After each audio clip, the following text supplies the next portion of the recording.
My parents banned my kids from the Christmas party, including my son, but when I arrived and saw my sister's 3 children there, they said, "These kids deserve it." So I cut off their support. Can you truly imagine a betrayal so profound it rips through your family? Not just once, but in an agonizing, slow unraveling? For me, it started with money, a predatory whisper in my ear, but it culminated in the raw, aching exclusion of my son from Christmas. And the way it all detonated, the truth exploding in their faces. You're simply not going to believe this. I never envisioned myself a widow at 34. Yet, here I am, Dakota, at my kitchen table at 7 a.m., trying to ready my 7-year-old, Tommy, for school, while wrestling back a torrent of tears. Months have passed since that construction site accident stole Mark from us, but some mornings, the grief feels as fresh and sharp as yesterday. Those initial months were a blur, a relentless cycle of paperwork, endless tears, and haunting, sleepless nights. I honestly don't know how I would have navigated that dark period without Sarah and Jim, my in-laws. They became my absolute angels, picking Tommy up from school daily, a lifeline allowing me to focus, truly focus, on rebuilding our lives. Each time I'd stop by their place, they tried to press money into my hand. "Sarah, truly, I can't accept this," I'd protest, gently pushing away the envelope she'd attempt to slip into my purse. "Dakota, sweetie, we simply want to help," she'd insist, her kind eyes meeting mine, brimming with genuine affection. "We know the insurance company compensated you well, but your family, please, let's do this." She was right about the insurance. Between that $300,000 payout and my marketing manager's salary, we were financially stable. But with Sarah and Jim, it was never about the money. It was pure, unconditional love. Every single day, I wish my own parents were half as supportive. My mom and dad had always made it painfully clear that my older sister, Rachel, was their golden child. And now, that same favoritism extended, unashamedly, to her children, completely sidelining Tommy. Last weekend was a typical, disheartening illustration. Tommy, brimming with excitement, had been so eager to see his grandparents. But within mere minutes, Mom was already complaining about his innocent curiosity. "Why does the clock make that sound, Tommy?" he asked, pointing to their antique grandfather clock. "How does it work inside?" My mother sighed, rolling her eyes in my direction. "Dakota, can't you control him? He's always asking questions about everything." Rachel's kids never give us this much trouble. Dad nodded in immediate agreement, already reaching for his laptop. "Here, Tommy, why don't you play some games instead? Look, I've downloaded some new ones." But Tommy didn't want games. He wanted to talk, to learn, to connect. Meanwhile, Rachel's 3 children sat absorbed in their phones, barely acknowledging anyone's presence. And my parents, they held this up as the pinnacle of ideal behavior. I've learned, over the years, to bite my tongue. Growing up as the less favored child had conditioned me to these comparisons.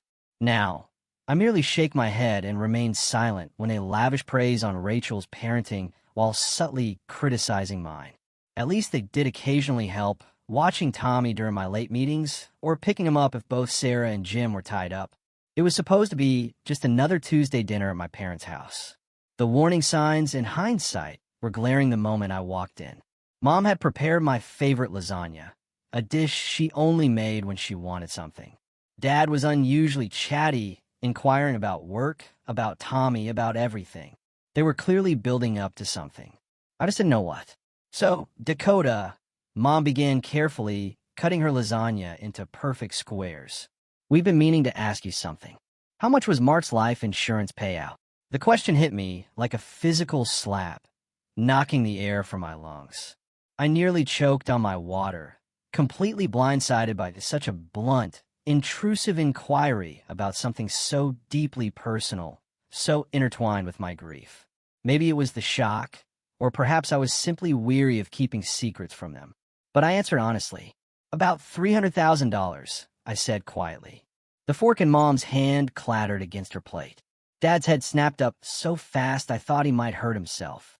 They stared at me, their eyes alight, as if I'd just announced a lottery win. "Well," Mom said, deliberately setting down her fork. What are you planning to do with all that money?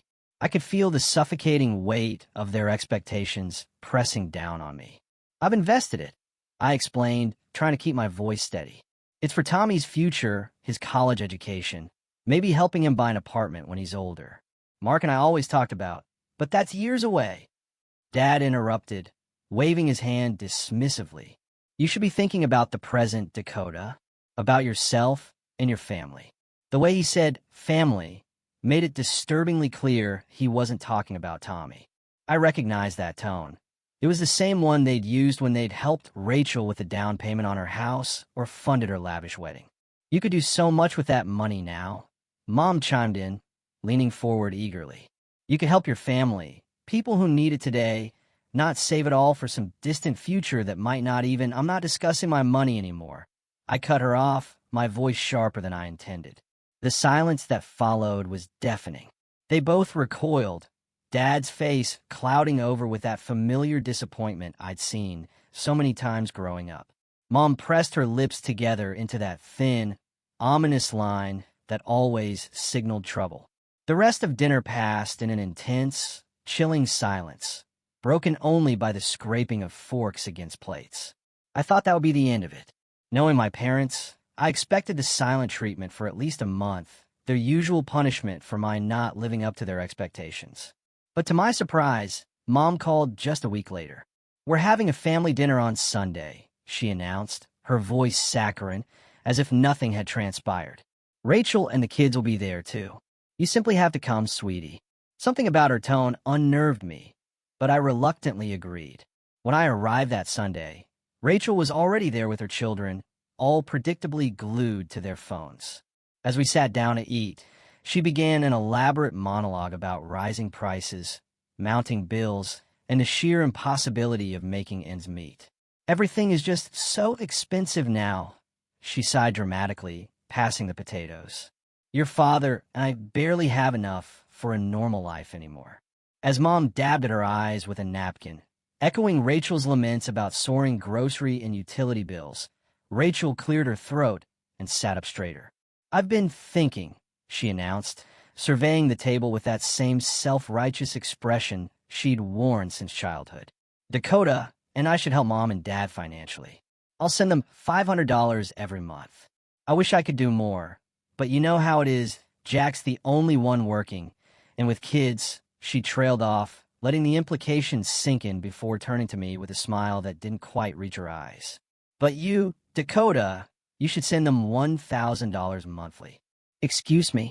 I nearly choked on my water, my mind reeling. Well, it makes sense, Rachel pressed on, oblivious. You earn really well at your job, and you only have one child to support. Plus, with your situation, you have other income now. My blood boiled at her callous avoidance of mentioning Mark's death directly. I wanted to scream that I was a widow, that I no longer had a husband's income, that the other income she so glibly referenced was meant solely for my son's future. But Mom was already clapping her hands in delight, and Dad was beaming as if it were Christmas morning. Oh, girls, Mom exclaimed. You don't know what this means to us. I sat there, torn between white-hot anger and utter disbelief, watching my family's expectant faces. The words of refusal died in my throat. I had spent my entire life yearning for their approval, and here they were, putting a literal price tag on it. Fine, I heard myself say, the word a bitter pill. I'll do it. The first transfer hurt the most. $1,000 gone with a few clicks. I rationalized it, telling myself it was worth it if it meant more family support with Tommy. But that fragile fantasy quickly unraveled. Mom, could you pick Tommy up from school today? I asked one afternoon. Sarah has a doctor's appointment, and I have a late meeting. Oh, honey, I'm so sorry. Mom's voice crackled through the phone. I've got such a headache today. You know how my migraines get. This became a predictable pattern. Every single time I needed help with Tommy, there was an excuse. Mom was too busy, too tired, too buried in errands. Her back was acting up. Meanwhile, the $1,000 left my account like clockwork every month. One particularly frustrating Thursday, after Mom claimed she couldn't watch Tommy because she might be coming down with something, I called Sarah in desperation. Of course, "We'll pick him up," Sarah said without a flicker of hesitation. "Jim's already heading to the school. He loves their little chats on the drive home. Tommy's been telling him all about their science project." I hung up the phone and just sat at my desk, fighting back tears of utter exasperation. $1,000 a month bought me nothing but endless excuses for my own mother, while my mother-in-law dropped everything to help, without asking for a single penny. December crept up on me that year. We had always spent Christmas at my parents' house. It was tradition. The whole family gathered, exchanging gifts, sharing a meal, making memories. The call came exactly a week before Christmas. I was helping Tommy with his homework when my phone lit up with Mom's number. "Dakota, honey," she started, using that syrupy sweet tone that always preceded bad news.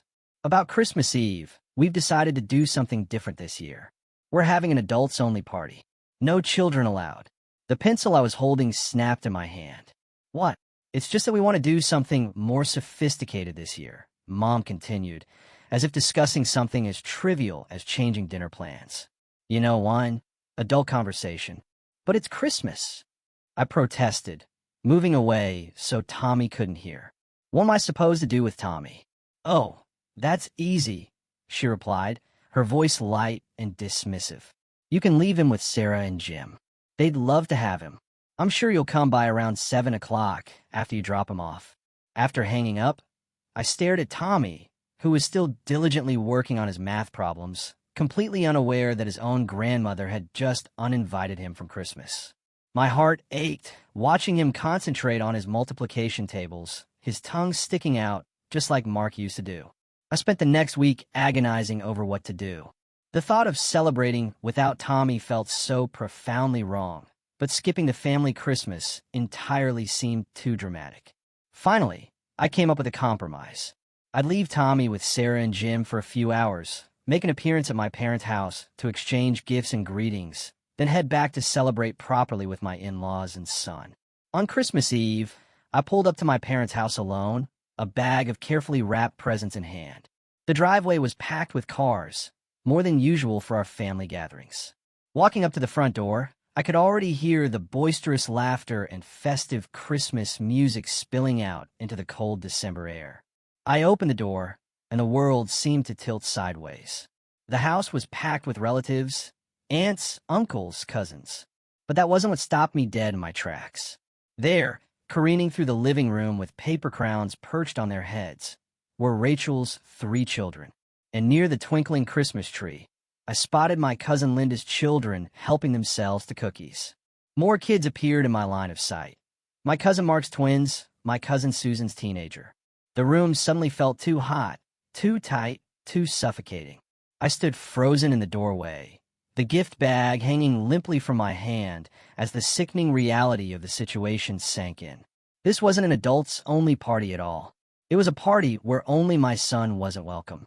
I stood there, paralyzed in the doorway, my mind struggling to process the scene before me. My Aunt Marie was the first to spot me. "Dakota, sweetheart." She rushed over to hug me, then looked around expectantly. "Where's little Tommy? Don't tell me he's sick on Christmas Eve." Before I could form a coherent answer, my cousin Peter chimed in. "Yeah, where's our favorite little scientist? Jake's been wanting to show him his new chemistry set." More relatives gathered around, all asking the same question. Asterisk, where was Tommy?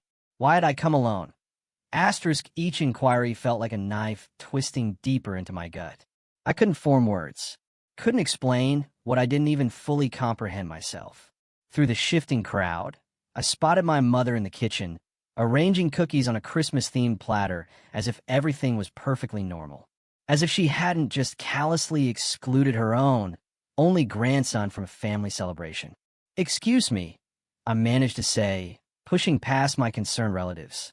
My feet carried me to the kitchen on autopilot, anger building with each purposeful step. "Mom," I said, my voice low and dangerously controlled. "Can we talk privately?" Something in my tone made her slowly put down the platter. I led her into the hallway, away from prying eyes and ears. "You told me this was an adults-only party," I stated, fighting to keep my voice steady. "You specifically told me not to bring Tommy. So why are Rachel's kids here? Why are all the cousins' children here?" Mom straightened her Christmas sweater, pointedly not meeting my gaze. Well, that's different. Different how? Those children, she said, gesturing vaguely toward the living room. They know how to behave at formal gatherings. They're well-mannered. I stared at her in utter disbelief. Well-mannered? Tommy is one of the most polite children I know. His teachers praise his behavior constantly. Sarah and Jim always say, "Oh, Sarah and Jim." Mom interrupted, rolling her eyes. They spoil him. Encourage all those endless questions. The other children, they deserve to be here more. They know their place. As if on cue, a commotion erupted from the dining room.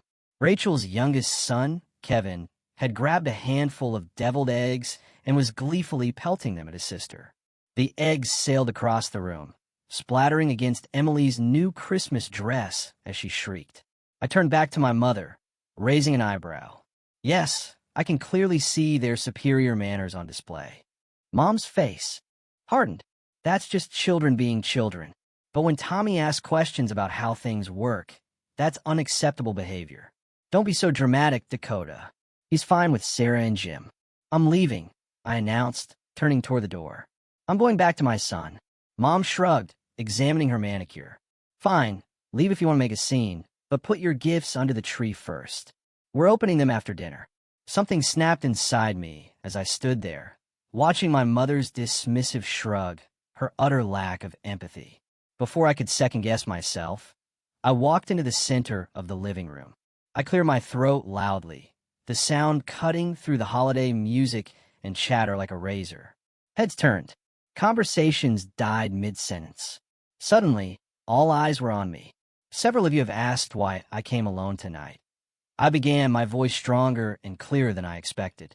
Why Tommy isn't here celebrating Christmas with his family. Rachel started to move toward me, a look of panic dawning on her face, but I held up my hand. Let me finish. I'm here alone because a week ago, Mom called and told me this was an adults-only party. I was specifically told not to bring Tommy. What? Aunt Marie's voice cut through the stunned silence. But all the children are here. We didn't know anything about a ban on children. Uncle Steve added, looking completely bewildered. Mom stepped forward, her face flushed crimson. Dakota, this isn't the time. Oh, I think this is exactly the time. I continued, my voice rising slightly, the pent-up frustration of a lifetime finally spilling out. Because, you see, there wasn't really a ban on children. There was a ban on one child. My child, my son, who apparently isn't good enough for this family's Christmas celebration. The room erupted in murmurs. I saw shocked faces, disapproving looks directed squarely at my parents, and confused children watching the adult drama unfold. But that's not even the best part. I laughed, a sharp, humorless sound. While my son isn't good enough to attend Christmas, I'm apparently good enough to send my parents $1,000 every month. And Rachel here sends $500. Rachel's husband, Jack's head snapped up. Wait, what? $500? The color drained from Rachel's face as Jack turned to her, his expression a mixture of confusion and fury. You're sending your parents money every month? From where? Our account barely covers the bills as it is.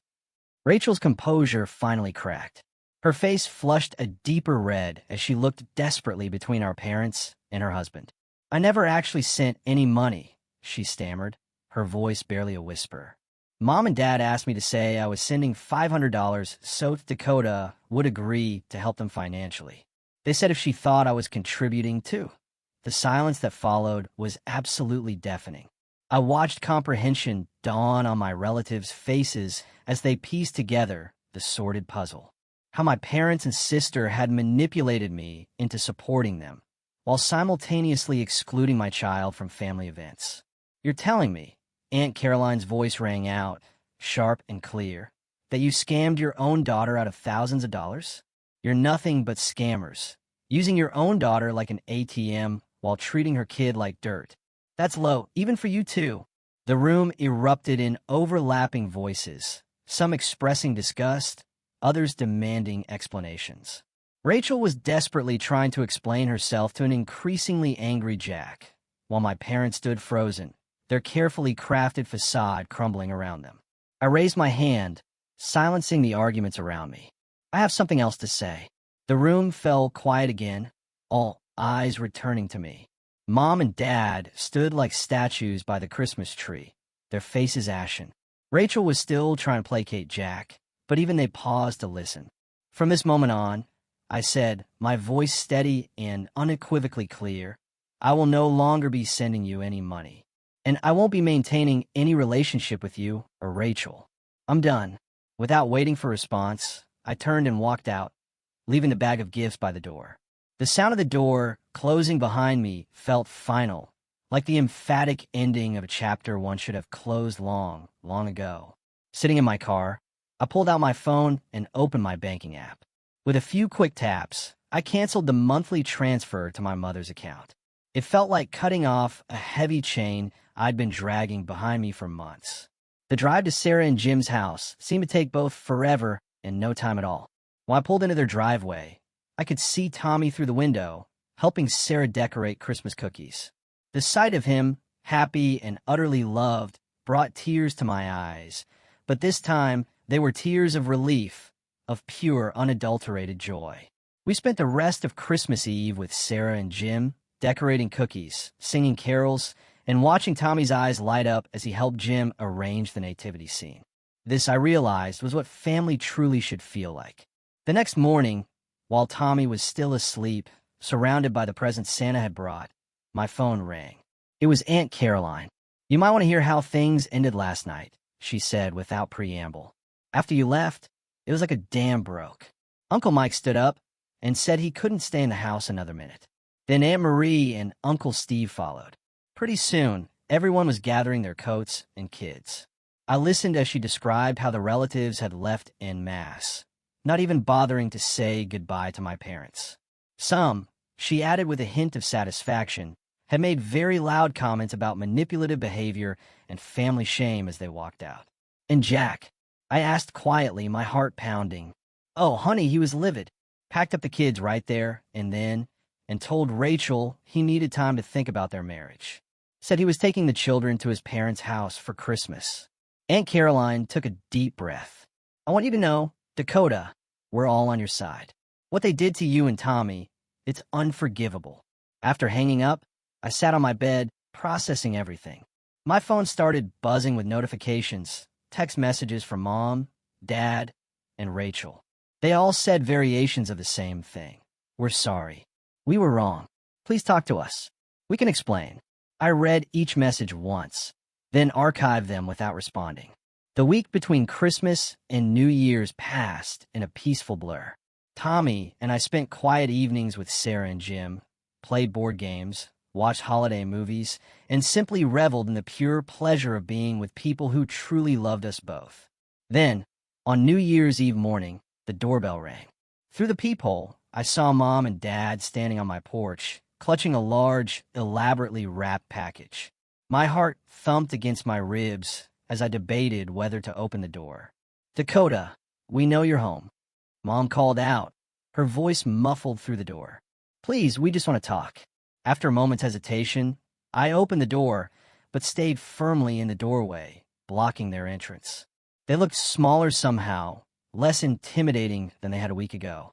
We brought this for Tommy, Dad said, holding out the package. Through the wrapping paper, I could see the logo of an expensive electronics store. He doesn't need it, I replied, making no move to take the gift. Please, Dakota, Mom stepped forward. We know we're wrong. The way we treated Tommy, the manipulation with the money, we're truly sorry. And we want you to know, Dad added quickly, that this isn't about the money you were sending us. We really do feel terrible about everything. I studied their faces, searching for a flicker of genuine sincerity. Are you sorry because you realize what you did was wrong? I asked, my voice flat. Or are you sorry because the entire family knows what you did and won't speak to you anymore? They exchanged glances, a brief, telling look, and in that moment I had my answer. I think you should leave, I said quietly, stepping back slightly. I don't believe you and I don't trust you. Not anymore. But we're family. Mom protested, tears welling up in her eyes. No, I shook my head, my conviction unwavering. Family doesn't manipulate each other. Family doesn't exclude a child from Christmas. Family doesn't scheme and lie to get money. What you did, that's not family. They left eventually, still clutching the unwanted gift. Their hollow apologies trailing behind them as they walked to their car. I watched them drive away, feeling not sadness, but an immense, profound relief. In the months that followed, I stuck to my decision. I didn't answer their calls or respond to their texts. Rachel tried reaching out too, but I blocked her number. The money I had been sending to my parents went directly into Tommy's college fund instead. The funny thing about cutting toxic people out of your life is how much room it makes for better relationships to grow. Aunt Caroline started inviting us over for Sunday dinners. Uncle Mike and his wife had us over for barbecues where Tommy could play freely with his cousins. Everyone made a point of including him, asking about his interests, encouraging his questions. "Mom, why does Uncle Mike's pool have that funny smell?" Tommy asked one summer afternoon. "That's the chlorine, buddy." Uncle Mike answered before I could, launching into a detailed explanation about water treatment and chemical reactions that had Tommy completely fascinated. I watched my son bloom under the attention and love of family members who actually wanted to know him, not change him. He started calling Sarah and Jim Grandma and Grandpa exclusively now, and they continue to be our rocks, our safe harbor in any storm. So, I'm curious, have you ever had to draw such a definitive line with family? Or what would you have done in my shoes? Tell me what you think in the comments. I really want to know.